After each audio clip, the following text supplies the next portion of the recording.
Bueno, regresamos en este rumbo de la mañana, señores, y ahora sí, vamos a ver con audio el video del señor George Bush, que quiso fustigar a Putin y se fustigó él mismo. Usted dio un viaje y volvió. Vamos a ver, ponme el audio. The result is an absence of checks and balances in Russia and the decision of one man to launch a wholly unjustified and brutal invasion of Iraq. I mean, of Ukraine. Iraq, too. Anyway, 75.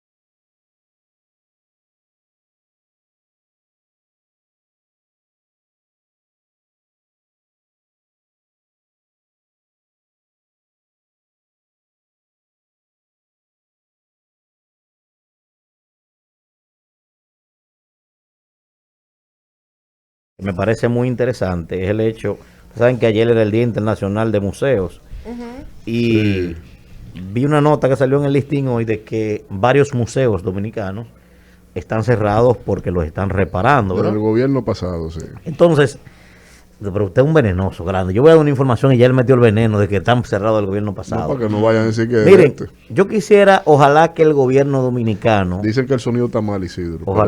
Ojalá, se está escuchando bien, yo no sé. Ojalá que el gobierno dominicano pudiera prestarle atención a esto que voy a decir a continuación. Miren, yo pienso que deberíamos nosotros en República Dominicana hacer una campaña grosera, utilizar toda la estructura del Estado.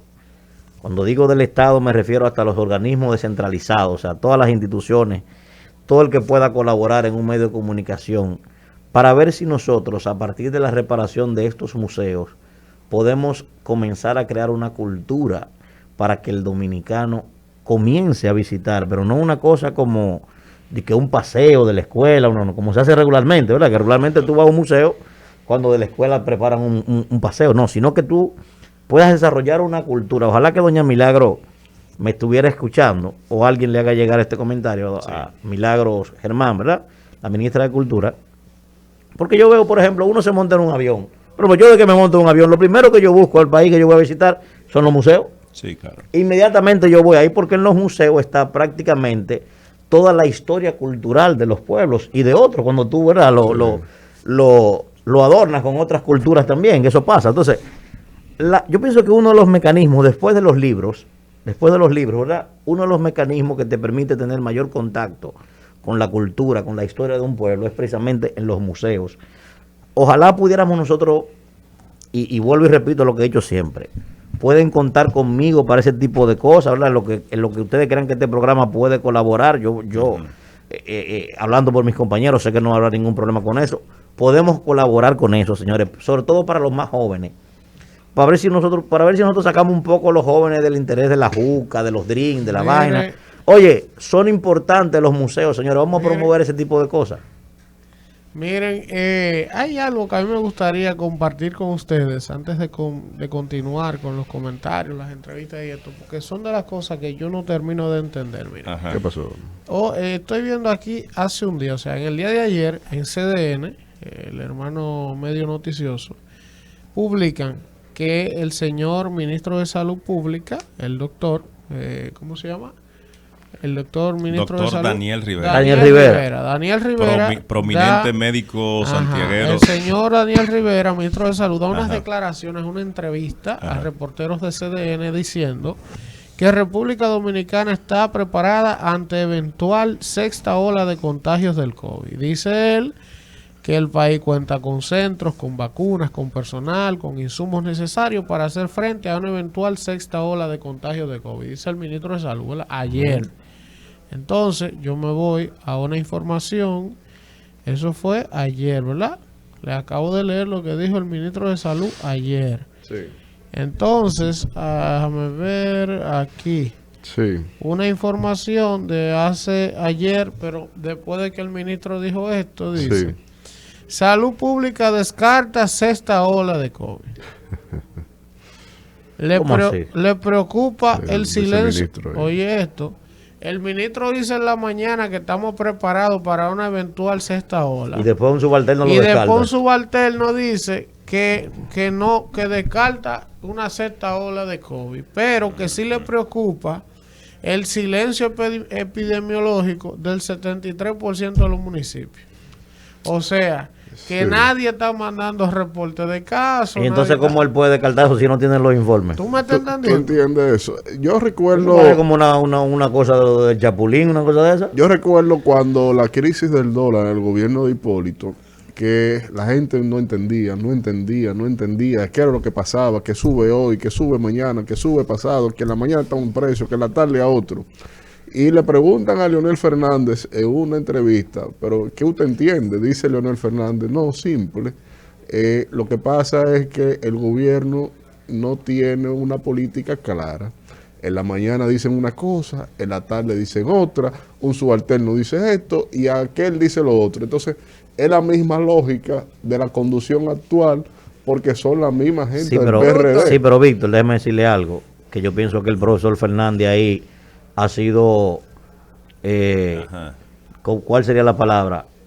Ha sido un poco mezquino en algo, para llamarle de alguna forma, Me disculpe el profesor Fernández en algo. Yo entiendo que sí, que el gobierno tiene muchos problemas arriba, que no ha podido abordar. Ahora, yo pienso que en esas críticas que ha hecho el profesor Fernández, siendo un hombre como lo es él, un hombre... No, ¿verdad? pero soy yo que le hago la comparación. Pero yo lo estoy diciendo, espérese. En esas críticas que él hace, yo pienso que él también debió haber en algún momento dicho, sabemos que el gobierno ha heredado muchos problemas. Ajá. A él le ha faltado eso. O sea, Luis lo que tiene son 3 días ahí. Pero o sea, Leonel independientemente de que sí. Pero él lo ha dicho. Independientemente de que sí, yo estoy consciente de que el Leonel gobierno dice, hay tiene una muchas crisis, debilidades. hay esto, no ha sido interno el Sí, problema. sí, no, pero aparte de la crisis, espérate, aparte de la crisis, aparte de la guerra en Ucrania, aparte de todo eso, Leonel se ha enfocado también en la Leonel tiene que calidad. reconocer dentro de la crítica, que debe seguirla haciendo, yo creo en la crítica. Sí, claro. Ahora debe decir en algún momento, yo sé que Luis encontró muchos problemas que nosotros no pudimos resolver también. No, pero él es debe que hacer él ha eso dicho también. que aquí hay problemas ¿Entiendes? estructurados. Y él es un hombre estructurales que son decente, heredados. o sea, lo puede hacer porque él es un hombre decente. Yo quizá de No, otro no. líder político no espero eso. Pero es Ahora, que él lo de ha él dicho. sí. Tal Pero vez- es que él lo ha dicho. tal Él, vez no te él ha ha enterado, dicho que pero aquí él hay lo- problemas así que lo hace. estructurales. Incluso ha dicho que esos problemas heredados que son estructurales más las crisis del presente y los desafíos del futuro son un cóctel que hay que saber sortear. Y Lo por ha eso dicho. él está señalando en la calidad de las decisiones. Él no está hablando de que la problemática es inducida literalmente por Luis. Es que Luis la está grabando con Señor, la y forma de lo- su y decisión. esta vaina Aquí lo único ahora. a reconocer es que durante 12 años del presidente Leonel Fernández y 8 de Danilo Medina fueron los únicos que lograron, gracias a la providencia, resolver los problemas No, nacionales. eso es mentira, Pero porque Y la todo el que CEPAL, diga- y todo el que diga lo contrario. la CEPAL, el Fondo Monetario Pero Internacional deja que y se todos los desarrolle. organismos Eduardo, es que deja ya que lo él dijo. Y deja gracias que a la él providencia termine, divina por favor. lograron superar el tema eléctrico, el tema de la desnutrición. Tenemos todos los No problemas. solo de Y Google vive el pueblo. Y muchísimas gracias. Y Google me dijo ¿Qué dijo un Google? momento, que Víctor. mientras Leonel atendió la crisis de Hipólito, Ajá. la crisis de los commodities, la Ajá. crisis de los petróleos, La crisis del COVID. el Producto Interno Bruto que le heredó él a Hipólito De de 18.000 18 mil millones de dólares, lo dejó por encima Sí, de espera. 67 Un mil déficit, millones. un déficit de Pero 205 si mil me- millones. Si me permiten, Espérese. porque Vamos a escuchar a Eduardo sí, ahora. porque aquí tú has esbozado algo que no es real, Ok, Delvis. adelante, Los Virginia. datos de los organismos que miden la pobreza en la República Dominicana dicen tácitamente que la pobreza extrema en la República Dominicana bajó durante esos gobiernos, durante esos años, y ahí están los organismos internacionales. Para decirlo. Ahora, la pobreza extrema que ustedes encontraron en un 21% como gobierno, ha incrementado a un 39,8%. Y no lo digo yo. Es muy probable. El mismo gobierno de la República Dominicana, al ampliar el abanico de políticas sociales, ha admitido públicamente que la pobreza ha incrementado en este país. Es muy probable que las circunstancias no fueron las mismas. Yo pregunto, vamos a ser un poquito racional. Adelante, maestro. Este humilde servidor que está aquí sentado ha dicho que este gobierno tiene muchísimos anodinos. Usted me lo ha escuchado decir, ¿verdad? ¿Cómo cuáles, por Sí, ejemplo? sí. Muchísima gente que no debería estar ahí, que no tiene... Oye, hay personas que piensan con falta ortográfica. ayuda al Que piensan con falta ortográfica. Ayuda al Vamos a estar presidente, claros. ayuda al presidente para agosto próximo. Yo lo he dicho claramente eso, ¿verdad? Dile. Ahora, yo quiero ser racional. Ajá. Yo quiero que ustedes me digan, ¿cuál crisis ustedes entienden de la que manejó Leonel, de la que manejó Danilo? ¿Cuál se parece? Danilo no manejó crisis. No, digo yo. Pero Danilo no ¿Cuál manejó ustedes crisis. creen que se parece a una crisis global? Primero que inició con una pandemia, con el tema de salud, y después se convirtió en una sindemia cuando arrojó otra pandemia en el término económico. ¿Cuál se parece a eso? Te la señalo. La crisis económica de la quiebra del sistema bancario y financiero de Estados Unidos. Eso no es verdad, Por eso Víctor. se llevó la estabilidad Víctor, económica ¿pero qué mundial. pasa? ¿Pero qué pasa, Víctor? No hundió Europa. No, espere. No hundió los mercados. Espérese, Víctor. Nada se parece, nada. Ajá. Ninguna otra crisis en el mundo de la que conocemos nosotros, ¿verdad? Ajá. De la que conocemos nosotros, no se parece a esto que nosotros vimos. Nada, mi hermano. No, porque- El mundo entero cerrado. ¿Tú me estás hablando? Pero no, si no digo una tú me crisis económica, pero no. si tú me quieres... Pero oye, no digo una crisis económica. Variable por Encima variable. de la crisis, no. cerrado el mundo entero. Te estoy hablando de crisis. Nada se parece a eso, mi hermano, nada. Nada Tú lo se sabes, parece a Víctor. eso. Claro, ha habido crisis muy fuertes, como esa que tú señalas. Y Muy todo- poderosas, y- como esto. Pero, nada, pero, hermano. pero ¿cómo es Nada. que la crisis se convirtió en una oportunidad de crecimiento? Eso solamente se logra con un buen timonel y con una persona que esté Vamos. dirigiendo la administración pública con sentido Está de bien. cómo debe Tenemos- dirigir. yo Miren, entiendo señores, que- tenemos ya nuestro siguiente invitado. Tenemos ya nuestro siguiente invitado del día de hoy. Él es el amigo Joel Santos, quien es empresario excelente, turístico excelente, sí, y sí, asesor de turismo del Poder Ejecutivo para Así hablar es. sobre la recuperación del turismo y todos los premios que pues se le han entregado a República Dominicana por la recuperación del sector turístico después de la pandemia, cómo hemos convertido el país en un referente. Y entonces vamos a hablar. Buenos días, Joel, bienvenido al Rumbo de la Mañana. Muy buenos días, un placer estar con ustedes en la mañana de hoy y gracias por la llamada. Joel, ¿cuáles han sido esas medidas que han permitido a República Dominicana colocarse como un referente mundial en cuanto a la recuperación del turismo? ¿Qué hemos hecho distinto a Cancún, a Bahamas, a otros destinos de la región que nos han permitido colocarnos tan rápidamente en ese sitial? Mira, la realidad es que ha sido una combinación de factores, pero rápidamente te puedo mencionar algunos aspectos que claramente nos distinguen, que en diferentes ocasiones yo he resaltado. Sí. Lo primero que yo siempre resalto es la consistencia de las decisiones. Es decir, cuando la pandemia estuvo en su momento más crítico, hacia finales del 2020, principios del 2021, Sí. él se creó, pues, a partir de agosto del 2020, el gabinete turístico, que comenzó tomando decisiones de mucha importancia, pero decisiones firmes que se mantenían en el tiempo y se cumplían. ¿Y qué trajo esto como consecuencia? Que los principales actores internacionales del turismo, turoperadores, agencias de viajes, etcétera, que son los encargados de enviarnos los turistas hacia el país, pues claramente entendieron de que esas políticas que se estaban tomando eran firmes y que podían tomar decisiones con los turistas porque no eran cambiadas cada 3 días ni eran inconsistentes. Es decir, Correcto. la consistencia de las medidas pues genera un clima de confianza en esos actores internacionales. Otro elemento importante que sin lugar a dudas no se puede quedar de lado ha sido la actuación al unísono de los diferentes participantes locales del sector turístico, particularmente una excelente coordinación entre el sector privado del sector turístico y las autoridades, el gobierno, Sí, sí. a través obviamente de un gabinete turístico presidido por el presidente Luis Abinader y coordinado por el ministro de Turismo, el señor David Collado. Entonces, todos estos elementos son importantes, pero tampoco hubiera sido posible si el gabinete de salud tampoco hubiese tomado las medidas de lugar. Es decir, el gabinete de salud tomó medidas muy pertinentes referentes al manejo en sí de la pandemia, Sí. que ayudaron bastante a que el sector turístico se recuperara pues rápidamente. Al final de cuentas, consistencia, coordinación y un seguimiento constante han sido los factores claves para nosotros estar bueno, y obviamente un trabajo de promoción que vino detrás de toda esta estrategia original de manejo de crisis. Don Joel, un placer, Víctor Villanueva.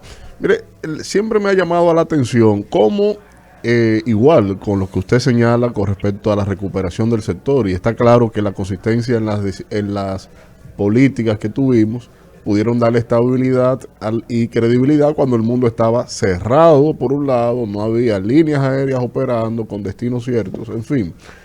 Ahora, el tema de la ocupación hotelera, el tema del... Perdón, y no quiero dejar de mencionar, y escúchame, Víctor, que te Sí, interrumpa. no señor, adelante. No se me debe quedar, y es que las decisiones, o sea, ¿qué sucedía? Tú tienes un problema de apertura turística que en cierto sentido podía entrar en un conflicto con las medidas de salud. En República Dominicana, aquí las medidas fueron muy balanceadas, es decir, se protegía a la población y se protegía a los visitantes desde el punto de vista de salud, Sí. pero al mismo tiempo había que tener claro de que esos visitantes venían a disfrutar de un turismo, es decir, las medidas no podían ser ni en un extremo ni en otro para que pudieran funcionar. Nosotros fuimos el escape del mundo. El Así mundo fue. encerrado, la gente podía venir con confianza aquí. Así es, el balance era fundamental. Así es. Joel, ¿hay algo Quiero que- preguntarle lo sí. siguiente, Joel. ¿Cómo logramos superar a raíz de la situación entre Rusia y Ucrania? Sabemos que los turistas rusos, por ejemplo, cada año recibimos aproximadamente 60,000.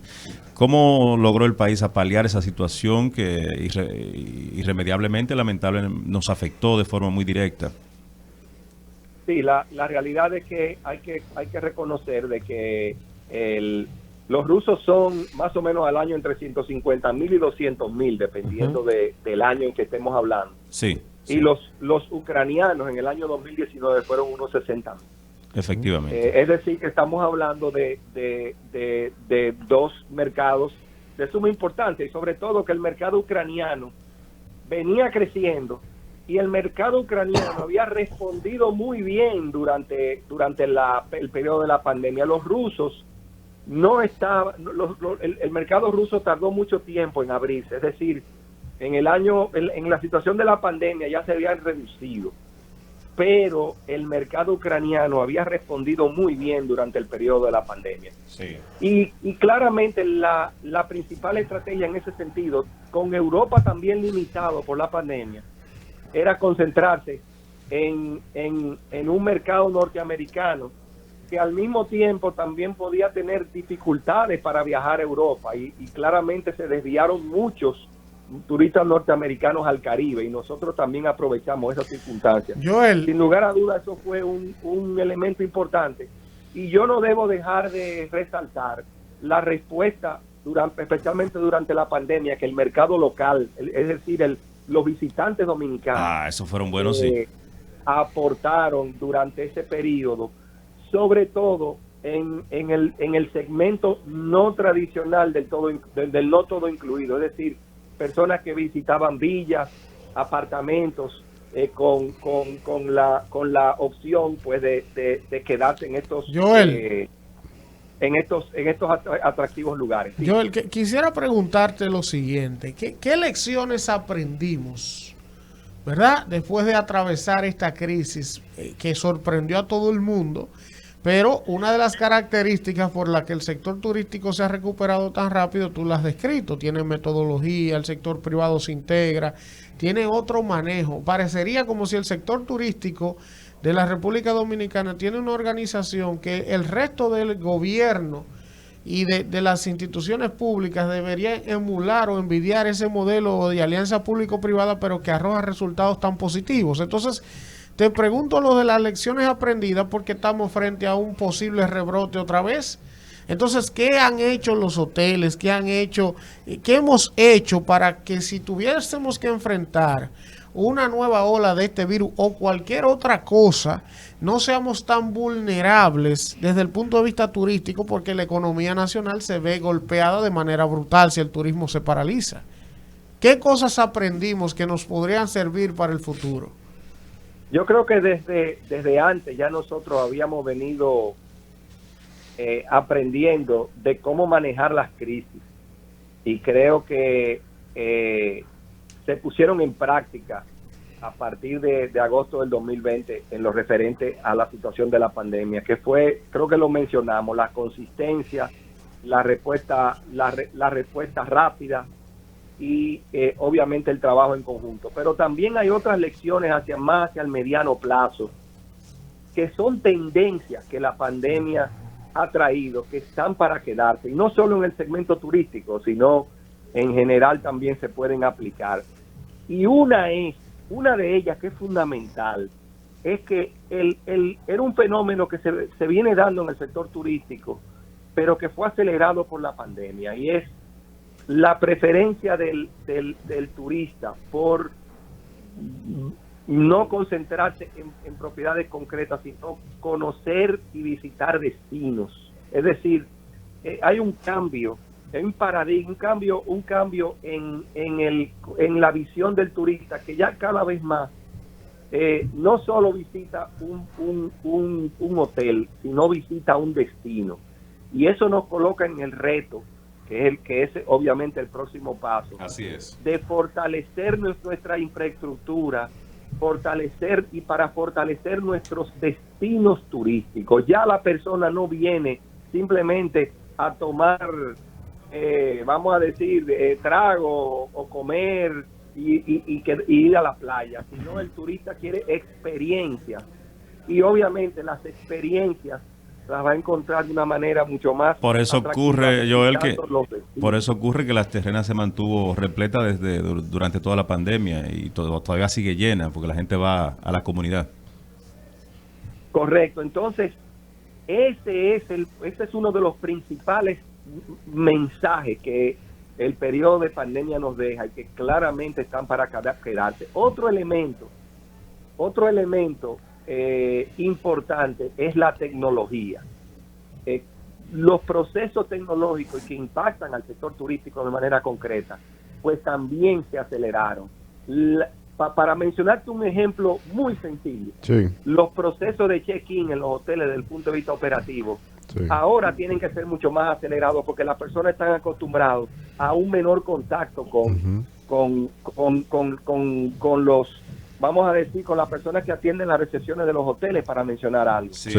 Entonces, esos son procesos que se han acelerado durante la pandemia. Y finalmente, también, ciertos protocolos que fueron puestos en práctica durante la pandemia desde el punto de vista operativo, sí, para una mayor sanidad, para usar una expresión, pues claramente también están para quedarse. Y los hoteles obviamente aprendieron bastante durante este proceso. No es la primera vez que sucede una ola de este tipo que deja lecciones desde el punto de vista, vamos a llamarle, de manejo y operación, que los hoteles aprenden. A final de la década de los 90 aquí hubo unas situaciones, vamos a llamarle gastrointestinales, que dejaron lecciones lecciones muy importantes sobre la manipulación de los alimentos en aquel momento. En este caso, pues obviamente estamos hablando ya de manejos operativos que tienen que ver con el contacto entre las personas y la limpieza de las áreas, etcétera, que claramente se han fortalecido durante el periodo de la pandemia. Joel, mire, quisiera preguntarle dos cosas, Joel.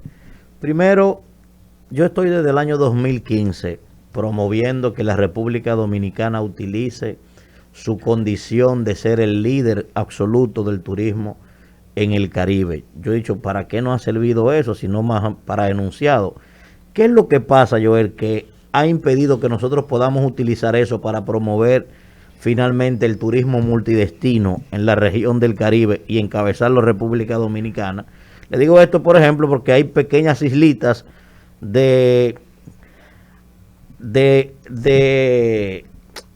islitas pequeñas, ¿verdad? Las Antillas Menores, que traen más turismo de crucero, más cruceros que la propia República Dominicana, siendo República Dominicana el líder. A mí me parece eso una cosa insólita. Inclusive hay cruceros que salen de Miami, van a Haití y no pasan por República Dominicana, no se detienen. Entonces, primero esa parte, y segundo, ¿qué es lo que falta para que en esa reconversión del turismo podamos promover el turismo cultural, para ver si nosotros podemos amplificar la recepción de turistas chinos que hacen grandes inversiones, que pernotan más tiempo ahí, que no les gusta el sol, que no andan detrás de Sanquipanqui ni nada de eso, sino que es un turismo cultural y es el más grande exportador y de turistas y de shopping. Y de shopping. O sea, ¿qué es lo que pasa con esos dos segmentos que nosotros como que no entendemos esa dinámica y no arrancamos? Bueno, mira, hay varias preguntas ahí. Vamos a ir respondiéndolas por partes. Lo primero es el multidestino. Sí. Yo creo que República Dominicana, desde ese punto de vista, la primera oportunidad que tiene es fortalecer el turismo de circuito, que es el que mejor puede controlar. Okay. ¿Y a qué nos referimos con turismo de circuito? Y que ya está en movimiento y tiene que ver con mi planteamiento original, muchas de estas respuestas tienen que ver con mi planteamiento original del fortalecimiento de los destinos. Y es el hecho de que un turista pueda venir, te voy a poner un ejemplo para que el radioyente pues nos pueda entender, pueda venir a Punta Cana y pasarse 3 días en Punta Cana y luego pasarse otros 2 días en Samaná, okay, o 2 días en Constanza. Es decir, un turismo de circuito del país, okay, que es todavía mucho más fácil de nosotros impulsar y manejar. Muy interesante esa propuesta, yo no la había escuchado. Hay mercados que son claro que yo siempre hablo de eso. Sí, vamos a decir, muy con muchas opciones de irse por esto. Para mencionar el mercado francés, por ejemplo, el mercado francés le sería muy atractivo, y para eso nosotros tenemos que seguirle dando carácter particular a los destinos, fomentar las fortalezas de cada destino para que haya algunas diferencias que puedan permitir, obviamente, trabajar estos circuitos. Por ejemplo, cuando alguno de ustedes, por ejemplo, va a Italia, pues hace circuitos. Claro, sí, la mochila. Van a la Toscana o van a ese tipo de turismo. Yo creo que claro nosotros que lo podemos fomentar. El segundo tiene que ver ya con los cruceros. Yo creo que aquí se ha avanzado bastante precisamente en esos últimos 5 o 6 años en lo que se refiere a cruceros, que hemos pasado de unos números bastante moderados a alcanzar en periodo prepandémico más de 1,5 millones de cruceristas. O sea que yo creo que ese tema está en proceso. Ha habido inversiones importantes de compañías extranjeras ligadas a los grandes cruceros del mundo, y creo que vamos en ese camino, claramente entendiendo que el segmento de los cruceros fue uno de los más afectados durante el periodo de la pandemia, y obviamente por las características vamos a decir, de los cruceros, pero ya está en proceso de recuperación. Y tercero, el tema cultural. Yo no puedo estar más de acuerdo con ustedes. Yo creo que también eso tiene que ver con nuestra estrategia de diversificación. Sí. Es una excelente oportunidad. Yo creo que nosotros somos de los países que tenemos grandes historias reales que contar. No tenemos que inventárnosla como otros países. Y inclusive en nuestra propia historia contemporánea. Para eso nosotros tenemos que comenzar y fomentar la cultura con nuestros propios nacionales, es decir, que nuestros locales se sientan orgullosos de lo que nosotros tenemos aquí, porque ellos también se deben encargar de promover hacia el extranjero esos grandes atributos culturales que nosotros tenemos. Joel, finalmente preguntarte lo siguiente de mi parte. Nosotros tenemos un potencial en materia turística en un nicho que ha sido ignorado, como muchos otros de los que hemos conversado hoy. Pero ¿cómo es posible, Joel, que nosotros, siendo el principal país productor de peloteros de grandes ligas, nosotros teniendo tantas historias en torno al béisbol, siendo una potencia reconocida a nivel global por nuestros jugadores, no tenemos un estadio con la capacidad, por ejemplo, para que la Major League traiga juegos del Clásico Mundial, traiga juegos de la temporada regular de Grandes Ligas, que evidentemente eso tiene un impacto en el turismo, porque hay mucha gente, sobre todo en países que se juega béisbol, como Estados Unidos, Canadá y otras naciones, que podrían verse atraídos a venir incluso un fin de semana a ver una serie de Grandes Ligas, a ver turismo del deporte. Tenemos instalaciones, Juegos Olímpicos ahí. ¿Por qué nosotros no podemos tener, e incluso, y le hago esta sugerencia, la dejo sobre la mesa, Joel, porque tú eres asesor del presidente, hagan un estadio en Punta Cana y traigan una pata del Clásico Mundial que se celebra cada 4 años, eso se va a explotar de gente. Y cuando no haya béisbol, ustedes pueden usar ese estadio para hacer conciertos, todos esos conciertos que se montan en Punta Cana. Vamos a hacerlo en Samaná. ¿Tú me entiendes? Entonces, pero no es posible que nosotros teniendo tanta historia con Juan Marichal, con Pedro Martínez, ahora David Ortiz para el Salón de la Fama, nosotros no tengamos un museo del beisbolista dominicano de categoría mundial.